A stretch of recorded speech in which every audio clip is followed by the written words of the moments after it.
Over the course of the last few days, models both ensemble and operational have been showing increasing confidence of big tropical development happening in the main development region.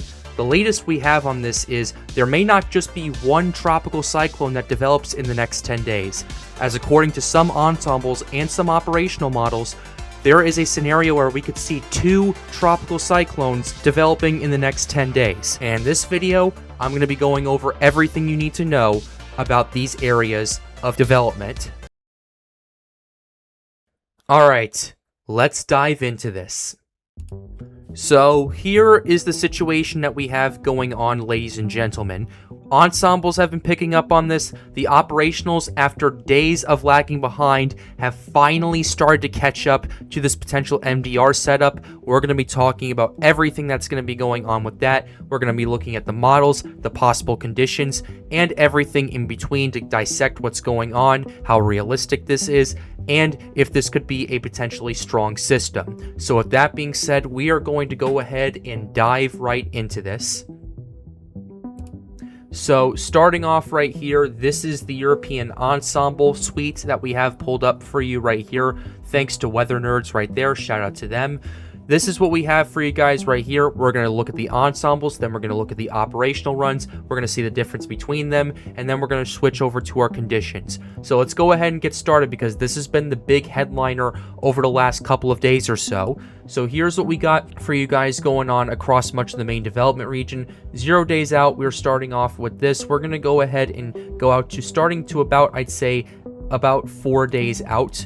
Let's go ahead and get started. Actually, we don't even really need to go that far out to begin with right here because the European ensembles have really started to ramp up over here. The last, I'd say, 24 to 48 hours, you've went from pretty significant amounts of ensembles and more of a power signal to, hey, a lot more ensembles are looking at this. There's a lot more power and a lot more ensembles in general on this. We're going to need to talk about this. Let's go ahead and go back to about 3 days out. So this will be for August 10th right here, August 10th at 0Z. This is the situation that you have. You have a tropical wave that is coming off the coast of Africa, expected to start organizing and developing according to these ensembles very, very quickly. I'm just going to preface this. This is just the European ensembles. This is in no way my forecast. I'm just showing you what the ensemble models are providing here.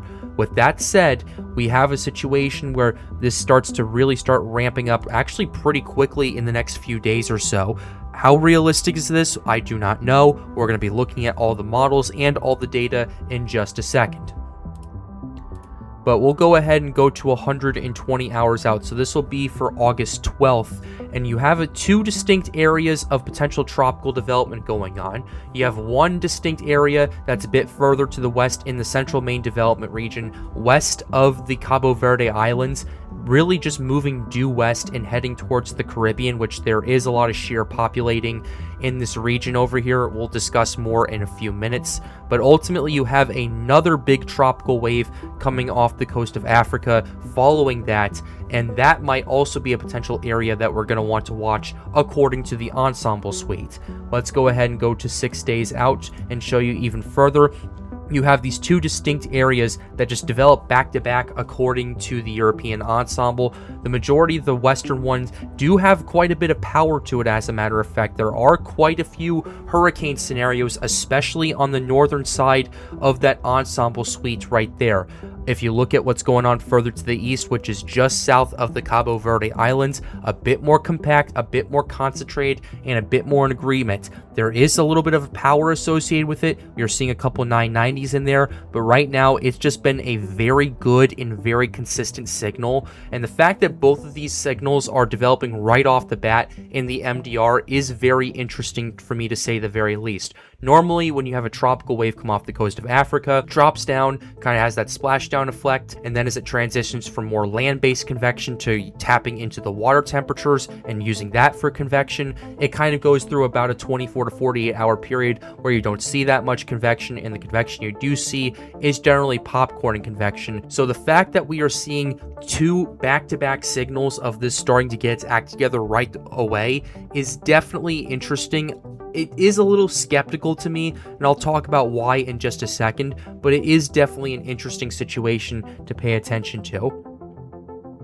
Let's go ahead and go another 2 days out. You're noticing this western signal is starting to fade a little bit as it heads towards the western main development region and into the Caribbean, running into some more of that wind shear. You are noticing it is starting to make a slight shift to the north right here. You are still seeing a few scenarios of tropical storm conditions potentially impacting parts of the Lesser Antilles, particularly Guadalupe, Dominica, those areas as well we're going to want to pay attention to. But you're also looking a bit further back, and you did see some initial strengthening with that second wave, but it is starting to weaken just a little bit. I am very curious to see what's going to be happening with that. Let's go ahead and go to 9 days out next right here. You're noticing this signal starting to kind of fade a little bit. This signal over there is starting to pick up a little bit more. There is a little bit more disagreement, I will say, and it definitely is showing to me that the more powerful ensembles on both of these suites are going to be moving further up to the north. Combination of Coriolis effect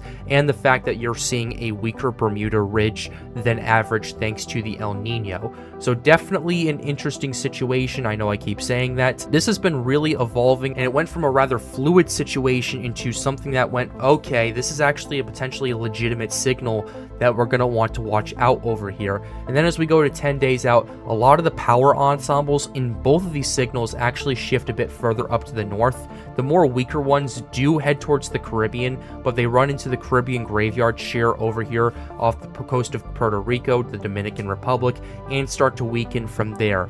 So that's what you have for your European suite of ensembles. Let's go ahead and show you what some of the other models are forecasting for and how this compares and contrasts. So here is the European AI model.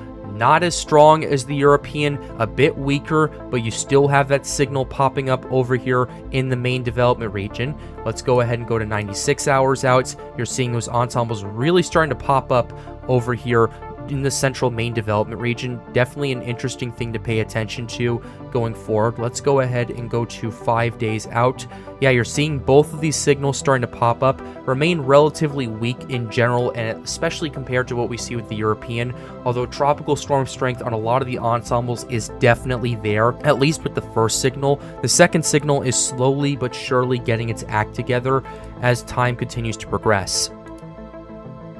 And then as we get to 6 days out, this area further to the west definitely starts to show a little bit more power, a little bit more of that tropical storm-based system as it starts heading towards the Lesser Antilles. You do have that shear running into parts of the Caribbean. That's going to probably weaken it and tear it apart if it moves that far to the west. And a bit further to the east, you have a weaker signal, at least to start off with.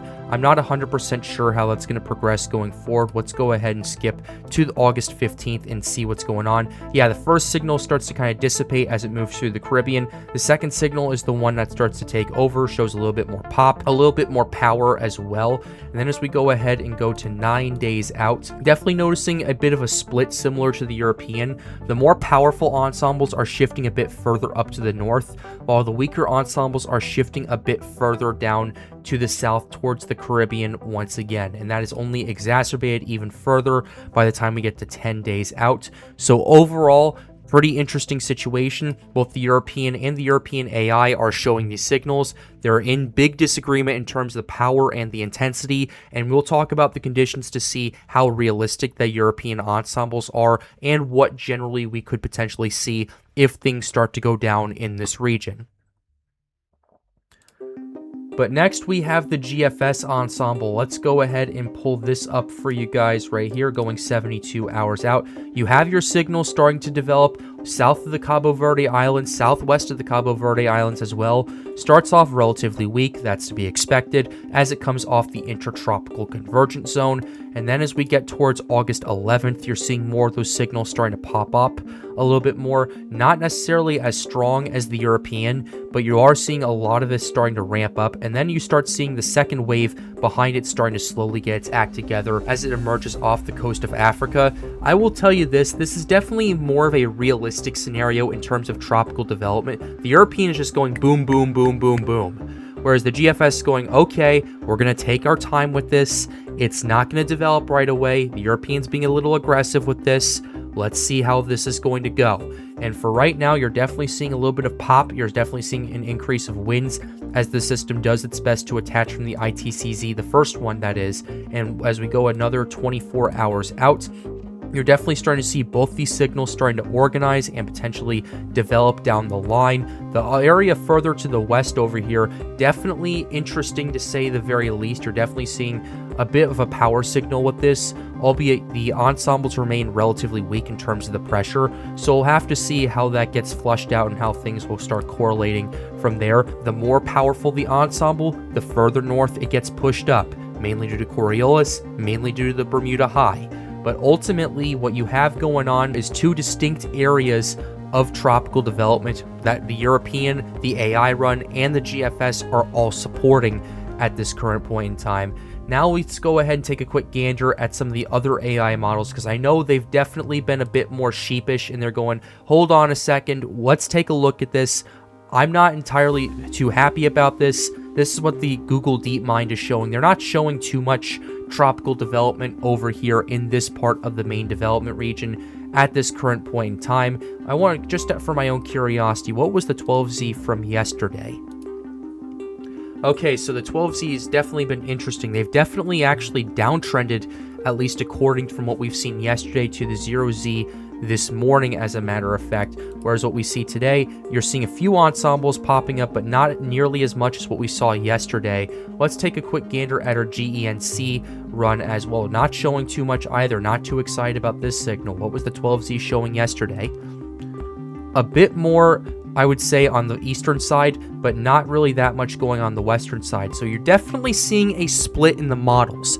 The old reliables and the European AI model is more favoring tropical development. The Google DeepMind and the GENC is going, let's hold off on this a little bit. We want to wait and see how this is going to progress. I'm a bit skeptical, and this makes me a little nervous as well because of what happened with the infamous Invest 91L incident from last year. So let's go ahead and look at our operational runs and see if they're catching up. And for the most part, they definitely have been.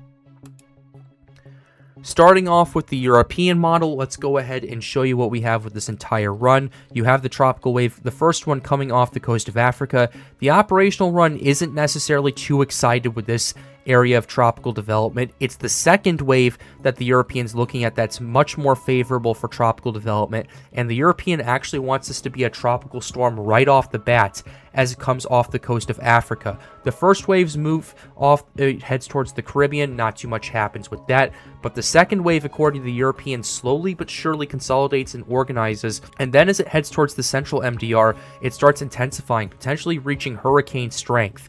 It is also, interestingly, a small system, to say the very least. About 994 millibars. It's not a large system in terms of its area. Definitely could be a weak hurricane that we see, at least according to the European. But as it starts to move into worse conditions, it starts to weaken due to wind shear and maybe a little bit of dry air on the side as well, before ultimately dissipating in the Atlantic basin. So that's what we have according to the European, but still, things are starting to show, things are going okay. We might start banging on the door for tropical development here. Let's look at the other models and see what's going on with them. And here is the European AI run. Here's the 0Z, just a cross-reference right here. The AI run showing maybe a low pressure system coming off the ITCZ, maybe starts popping up here and there, not really showing too much going on until it heads towards the Caribbean, but the back one that the AI run is definitely more favoring for tropical development. This is definitely a common theme that I have noticed for a lot of these runs. Definitely an interesting situation to pan out for, although the AI run, it doesn't necessarily have it lasting too long. The AI run is generally not the best in terms of more mesoscale and that high grid situation right there. It's more so a global model that doesn't have as much of a fine grid spacing. It has larger grid spacing. So it's definitely interesting to see what's going on. But the European AI is definitely on board with what the European is showing. Let's go ahead and show the GFS for you guys right here. Here's the 0Z GFS. Definitely things are getting interesting and starting to cook up a little bit in parts of the MDR. You have your first wave over here starting to organize and develop, and then the GFS kind of starts to have it weakening a little bit, but still, let's go ahead and compare this from the 12Z from yesterday's run. Definitely not showing as much on the 12Z run from yesterday. It was actually been pumping up a little bit in terms of not just the power, but the fact that it's lasting a bit longer than what we were seeing previously. Before, it was lasting about 12 to 24 hours. This system right here is lasting potentially a good 48 to 72 hours now, and while it remains weak on the GFS operational, it is starting to catch up with both the European and the GFS ensemble, so it's definitely an intriguing situation to watch for. I know the 12Z is out now. It's actually a bit further out, as a matter of fact, and they're actually looking at this. The first area, according to the GFS, might show something popping up here and there, but it's not necessarily too excited. But it's the second area that's definitely a little bit more excited for. Definitely having it starting to run a bit further and maybe develop a little bit faster, but still the GFS has this remaining relatively weak, especially compared to what we've seen with the European. So overall, that's kind of the main thing that we're paying attention to. The ensembles are definitely screaming about this a bit more. The operationals, they're catching up, but they're not quite there in terms of the power and in the terms of where this is going to ultimately develop. They are in agreement that the second wave is definitely more favorable for development than the first wave, at least from what I've seen from the modeling alone. We'll also take a look at conditions and see and just dissect a bit more of that as well. But that's what we have with the GFS. Let's show you the Canadian run too. Here's the Canadian model going at 0Z, and things definitely start to get a bit interesting. The Canadians favoring a scenario where both of them actually start developing. The first wave actually lasts quite a bit longer compared to what we've seen with the European operational and GFS. The Canadian has this system going all the way towards parts of the Lesser Antilles, maybe making landfall as a tropical depression or a tropical storm, and then it has this second wave starting to organize and develop on top of that. So maybe a double barrel situation according to what we've seen for the Canadian run. So that's what we have going on with the CMC. Let's show you what the icon, even though it's iconic for not doing the best.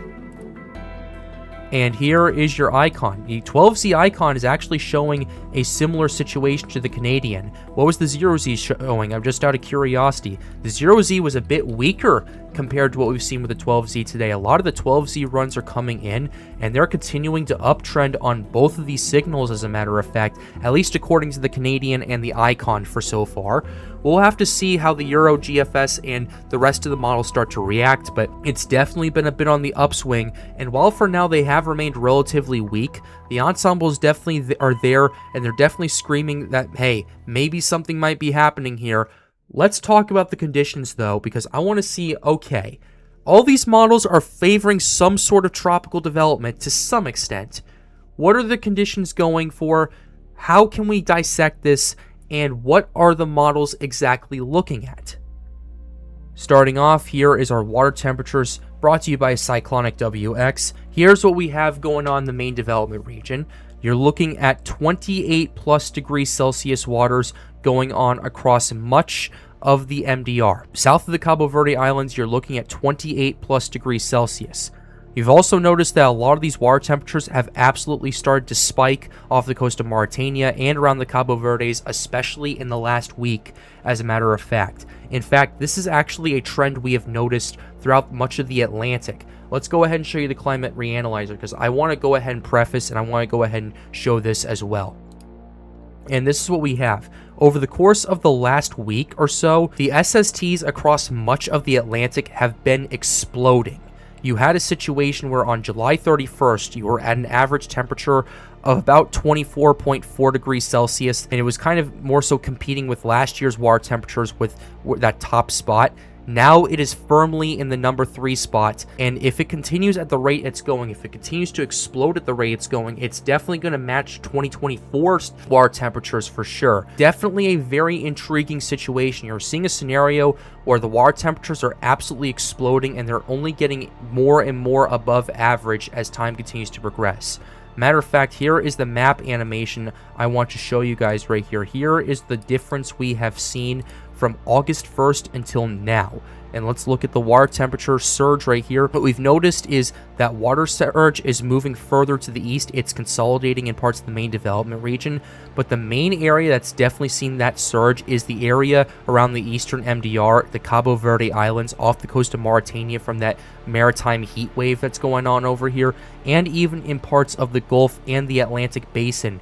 You're starting to see water temperatures absolutely exploding once again. This is a situation where at the rate it's going, we could see a scenario where this rivals 2024 and potentially 2023 waters, albeit do not hold me to that standard. We still have plenty of time left to go. I'm not 100% sure how it's going to progress. We have until about late August for the water temperatures to warm up before they start slowly cooling down.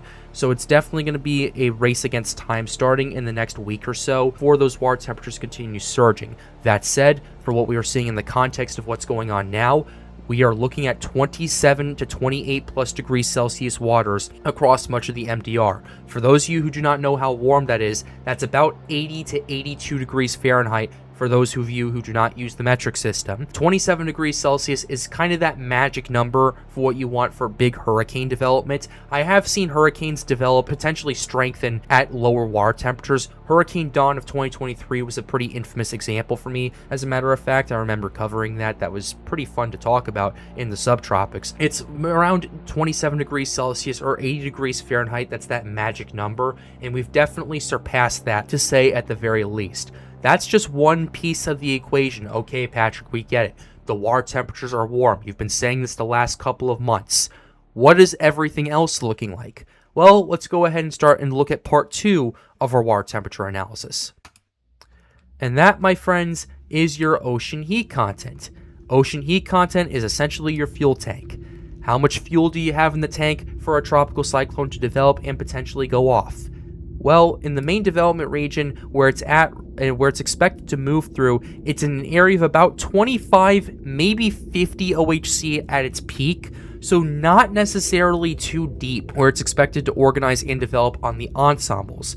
As you move further to the west, you do start tapping into that better OHC value where you get to about 75, 100, 125.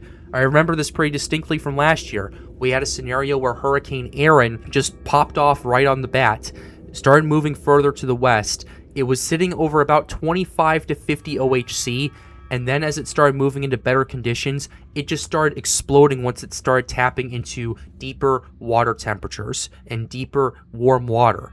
So that's kind of a situation that we have going on here. That said, there are other factors that we need to pay attention to. Waters are warm, you don't have as much OHC as what you'd like to see, at least especially compared to what's dealing with further to the west.